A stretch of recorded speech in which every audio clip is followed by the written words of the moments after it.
पढ़ के कुछ समझ में आया तुम्हें? जी समझ में तो आ गया, लेकिन एक चीज जरा ज्यादा ही समझ में आ गई। क्या? कि लोगों का जो अतीत होता है वो उनके आज को जिंदा दिल बनाने के लिए कितना जरूरी होता है। ठीक कहा तुमने ऋषभ। अतीत हर किसी का होता है। हर किसी की जिंदगी में एक ऐसा वक्त आता है जब वो गिर पड़ता है, लड़खड़ा जाता है, मगर उस वक्त वो लोगों के पैरों तले ठोकरे खाता हुआ रास्ते का पत्थर बने या फिर अपने आप को संभाल कर उठाकर अपनी मंजिल की तरफ आगे बढ़े, वो उस पर निर्भर होता है।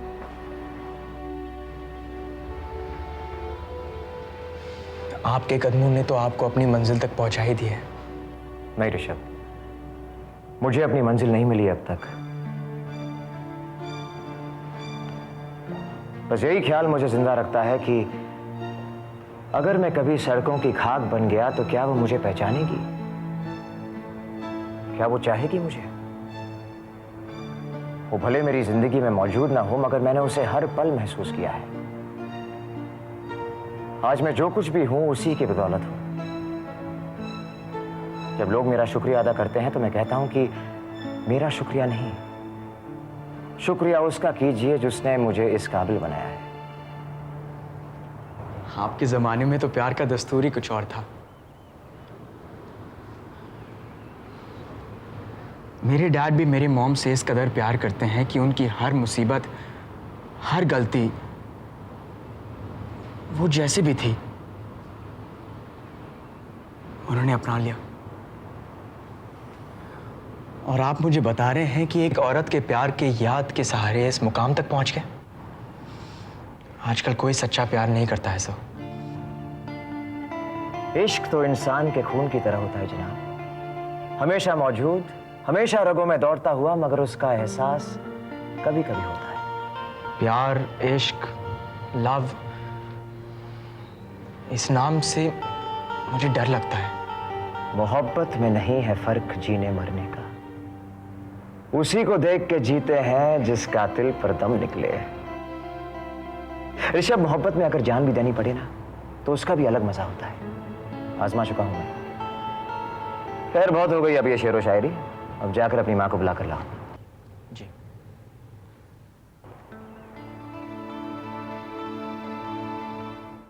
Looking great. आपके चेहरे में वैसी रौनक आ गई है जैसे बीमारी से पहले थी। I am sure because of the detox program. बिल्कुल नहीं, उसकी वजह से नहीं है। ये उस दिली खुशी की वजह से है जिसे तुमने, मैंने, दिलीप और रिया ने महसूस किया। हम सब साथ हैं। सच की डोरी में हमारा रिश्ता और भी मजबूत हो गया। हाँ, पता है मुझे भी लगता है कि अब हमारे साथ सब अच्छा ही अच्छा होने वाला है। सब कुछ ठीक हो जाएगा। वो डॉक्टर मिश्रा है ना, ओहो बेटा, तुम्हारे डॉक्टर मिश्रा की तारीफें सुन के ना मेरे कान पक गए। वो सिर्फ एक इंसान है, उन्हें ऐसी ऊंचाई पे मत लेके जाओ जहां उन्हें ऊपर जाने का रास्ता ही ना मिले। मामा, डॉक्टर मिश्रा कहाँ? चले गए। तो कोई बात नहीं, वो कोई फिल्म स्टार थोड़ी ना है जिसे तुम मिलाना चाह रहे थे। आपका अपॉइंटमेंट है ना, और मैं आपकी रिपोर्ट्स वहीं छोड़ गया। देखा? तो चलो ले आते हैं। नहीं, आप यहाँ ठहरिए, मैं जाके ले आता हूँ। कहाँ रखा है आपने? टेबल पे। Okay, I get it. Wait here. Areas बिल्कुल क्लियर हैं as far as water retention is concerned. He is made a lot of progress. ये बहुत अच्छी साइन। और ये क्या है कि ये जो एरिया है ना, इसमें हमें ज़रा ये करना पड़ेगा।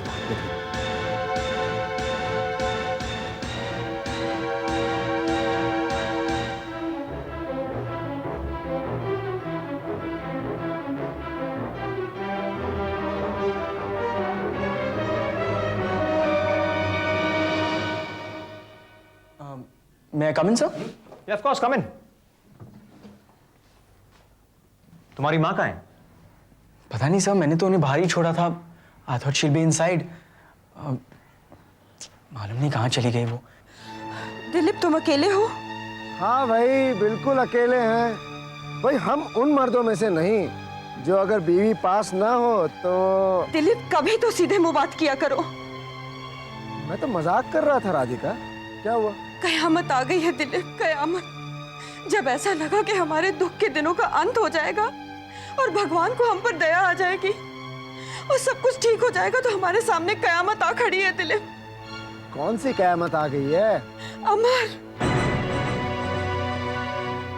ये कैसे हो सकता है? हाँ दिलीप, वो अमर ही था। श्योर राधिका कि वो अमर ही है? जो चेहरा मेरे और मेरी बहन के प्यार के बीच इतने बरसों से नफरत की दीवार की तरह खड़ा है, उसे मैं कैसे भूल सकती हूँ दिलीप। वो दीवार तो मैं रोज देखती हूँ, उसे पहचानने में मैं कैसे गलती कर सकती हूँ? वो अमर ही है, वो अमर ही है।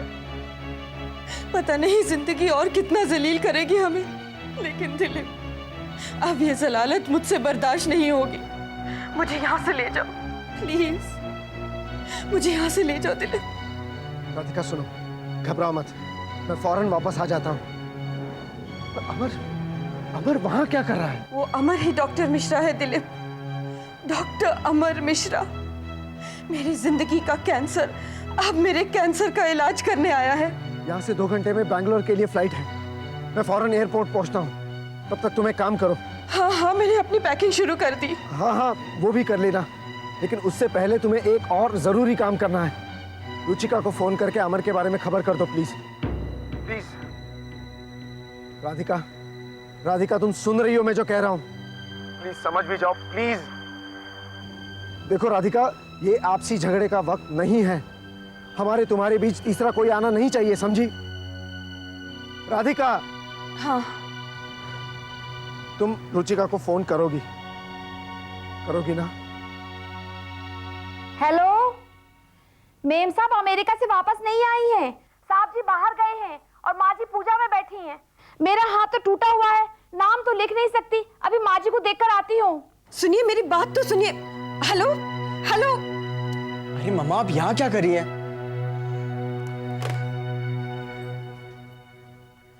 माँ जी कह रही हैं कि हेलो।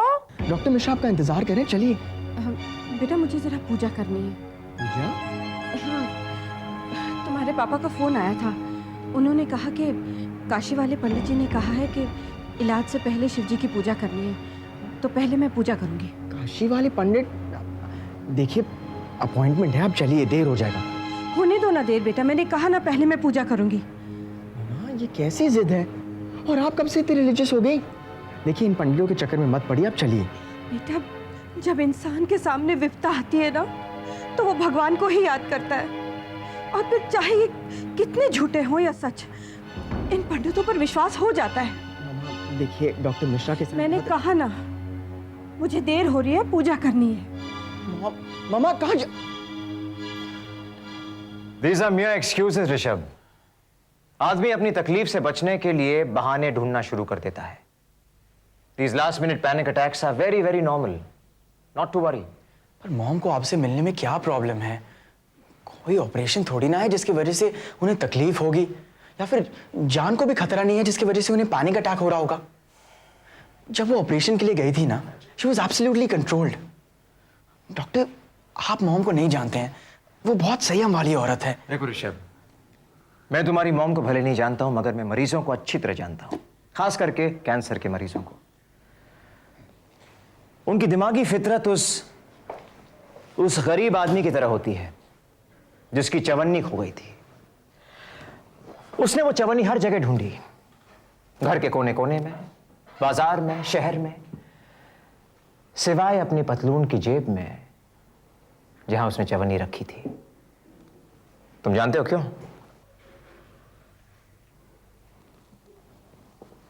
उसे डर था कि अगर उसे चवन्नी पतलून की जेब में भी नहीं मिली तो क्या होगा। तुम्हारी मां का डर भी कुछ ऐसा है। सब उन्हें कह रहे हैं कि मैं एक बहुत अच्छा डॉक्टर हूं, उन्हें ठीक कर दूंगा, मगर उन्हें चवन्नी मेरे पास भी नहीं मिली। अगर मैं भी उन्हें ठीक नहीं कर पाया तो क्या होगा। शायद उन्हें पता नहीं है कि मुझे हार से सख्त नफरत है। I hate defeat. आपकी बातें तो मेरे समझ में आ गए, लेकिन मॉम की सोच मेरे समझ के बिल्कुल बाहर है। पहले तो उन्होंने कभी ऐसा नहीं किया था। उन्हें पहले कभी कैंसर भी तो नहीं हुआ। ऋषभ, मौत के दरवाजे पे खड़ा हुआ आदमी क्या कुछ नहीं करता। तुम जाओ, अपनी मां की हिम्मत बढ़ाओ, और जब वो तैयार हो जाए मेरे पास ले आना। तब तक मैं अपनी हिम्मत बटोरता हूं। आपको हिम्मत बटोरने की क्या जरूरत है? जरूरत है, बहुत जरूरत है। जैसे इंसान को हर रोज उठने बैठने के लिए खुराक की जरूरत है, उसी तरह मुझे रोज काम करने के लिए इंस्पिरेशन की पुड़िया खोलने की जरूरत है। तुम शायद नहीं समझोगे। Carry on. ओके।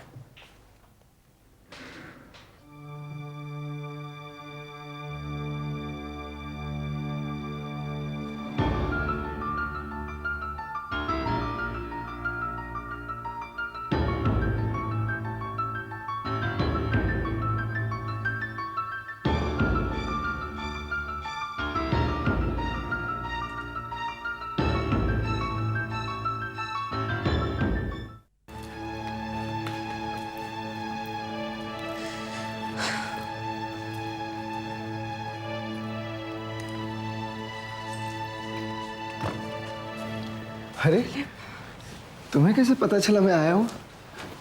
मैंने तो दरवाजा भी नहीं खटखटाया। दिलीप, जब इंसान को तकलीफ होती है ना, तो वो सुकून देने वाले की आहट को पहचान लेता है, क्योंकि उसे उसी आहट का इंतजार है। दिलीप, तुमने हमेशा मेरे दर्द पर मरहम लगाया है। जब तुम मेरे करीब होते हो तो मुझे बहुत सुकून महसूस होता है। मेरे बस में होता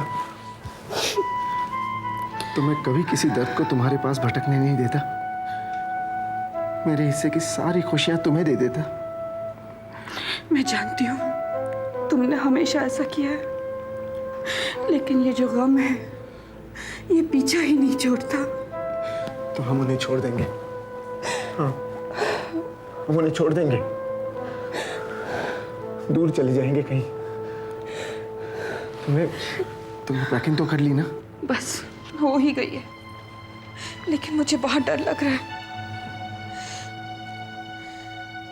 दिलीप, ऋषभ उस अमर का ऐसा कायल हो गया है कि वो जिद कर रहा है कि मैं उससे अपना इलाज करवाऊं। हम उसे क्या जवाब देंगे? मैं मरते मर जाऊंगी, लेकिन वो अमर के हाथों अपना इलाज नहीं करवाऊंगी। तुम ऋषभ को समझाओ कि वो ऐसी जिद ना करे। उस अमर ने मेरी हर प्यारी चीज छीन ली है, मेरी कला, पिताजी, मेरी बहन। और अब मुझे ये डर है कि कहीं वो ऋषभ को हमसे न छीन ले। वो ऐसा ही करेगा, वो ऐसा ही है। तुम बचा लो, तुम ऋषभ को बचा लो उस राक्षस से। राधिका, राधिका, ऐसा कुछ नहीं होगा। मैं ऐसा होने नहीं दूंगा। अमर हमारा कुछ नहीं बिगाड़ेगा। मैं उसे हमारा कुछ नहीं बिगाड़ने दूंगा। हम यहां से चले जाएंगे। हा? मैं ऋषभ को समझाता हूं, वो मेरी बात नहीं टालेगा। हा? तुम पैकिंग कर लो।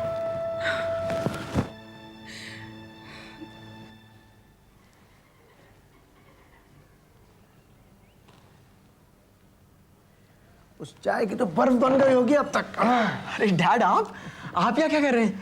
क्यों, मुझे देखकर खुशी नहीं हुई? क्या बात कर रहे हैं आप डैड? आप जानते हैं कि आपको देखकर मुझे दुनिया की सबसे ज्यादा खुशी होती है। जानते हैं ना? गलत गलत। तुम्हारा दिल तो अपनी मम्मी के लिए धड़कता है। तुम्हारी मम्मी के मुकाबले मैं कहा, क्यों? नहीं डैड, लेकिन जब से आप गए हैं ना, मॉम्स बिहेविंग वेरी स्ट्रेंजली। कुछ भी कहती रहती हैं, कुछ भी करती रहती हैं। वो तो कह रही थी वो डॉक्टर से नहीं मिलेंगी, पूजा पाठ करनी है उन्हें। पहले कभी उन्होंने ऐसा किया है या करा है?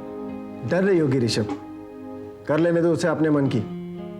नहीं जाना चाहती डॉक्टर के पास तो ना सही।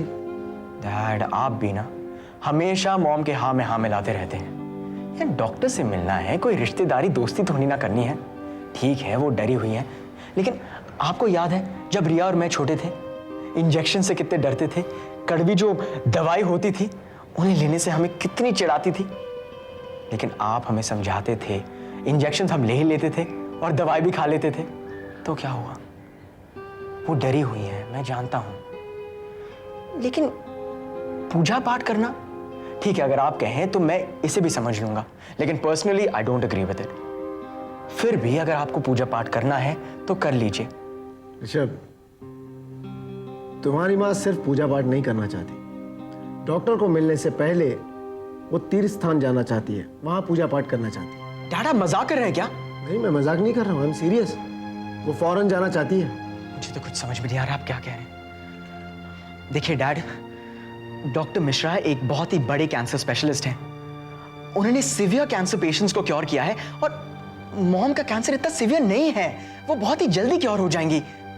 इतने महीनों से मॉम यहाँ पड़ी हुई है इस डॉक्टर का इंतजार में और वो यहाँ आ गए हैं। उन्होंने अग्री भी कर लिया है कि वो मॉम को सबसे पहले क्योर करेंगे क्योंकि वो मुझे पसंद करते हैं। और अब वो पता नहीं कहाँ जाना चाहती है।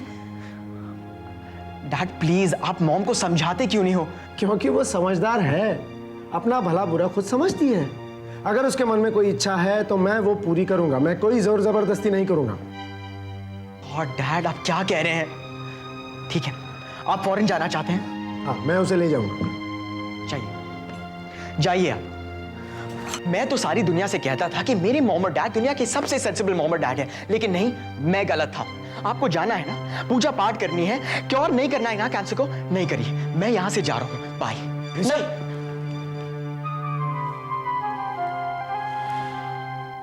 Relax Rishabh, relax. बैठो बैठो।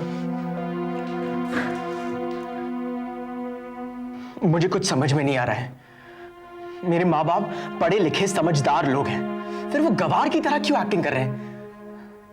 आप ही ने तो कहा था कि कभी कभी पेशेंट्स पैनिक अटैक होता है उन्हें। ठीक है, मम्मा का बिहेवियर शायद उनके कंट्रोल के बाहर है, लेकिन पापा वो उन्हें समझाने के बजाय उनका साथ दे रहे हैं। तुम्हारी बातों से लग रहा है कि कुछ तो गड़बड़ है। डरना, घबराना,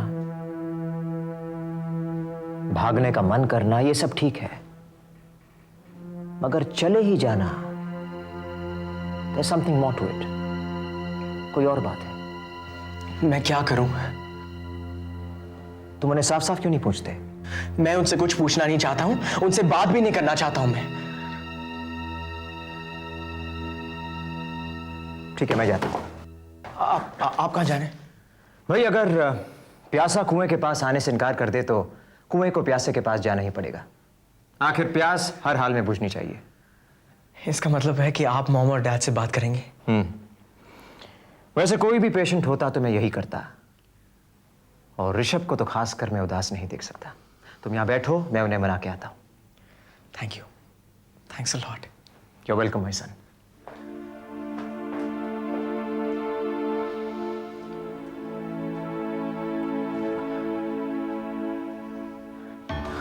दिलीप, वहां मेरे 2 फाइल्स रखे थे। हाँ, ले ली।